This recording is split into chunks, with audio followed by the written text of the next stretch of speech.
So I think where South Africa is failing with diversity is that we still don't want to embrace the power of diversity, and I'll explain that. When you found a comfort zone, which I suspect a big majority of our population still has, that problem is you don't want to be open to change. If I can use an example of our sports teams from the Springboks comes to mind, diversity that's resulted in a team that now is regarded as probably one of the best teams in the world. They said, we will get you out of your comfort zone. We will get a black captain to lead the team who sings before the game starts instead of hype himself by looking mean. He sings.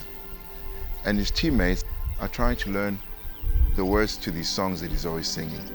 It's diverse. It's different to what they're used to because who smiles and laughs and sings when they're going to war? But in the Xhosa culture, this is what they would do, you know? You look forward to battle by singing and looking the enemy in the eye and looking at your fears in the eye and looking at, you know, the challenge in the eye and saying, I'm not scared. And that diversity has found itself into a team that now, by embracing diversity, is flourishing. I just feel this massive sense of just privilege to be able to lead a school like Hermannsburg. And I didn't realize the full potential of what I'd actually walked into until I walked through those gates and met with Mr. Mkumla Zola and got to meet the staff on campus. We arrived here on the first day and we got a box of treats from our local community.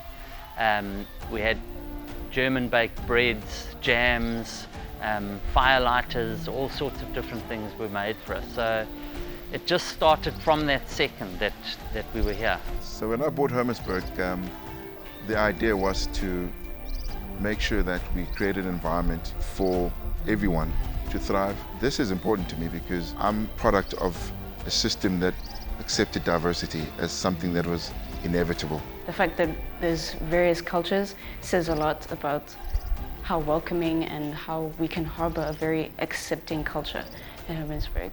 There's not just only German people.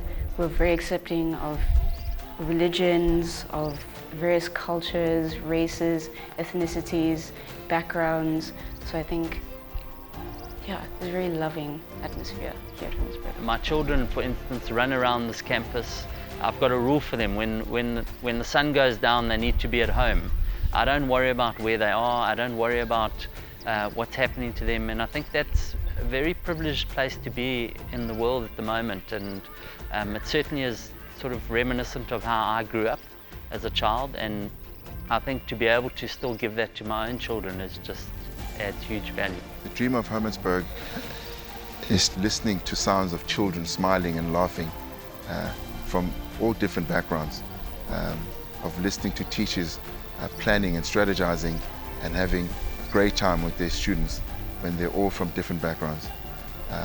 It's a vision of wanting to see a South Africa that we also wish for happen in this small space, but by having it here, have students that will believe that it's possible to do it when they get out of this space and take it out into the bigger world.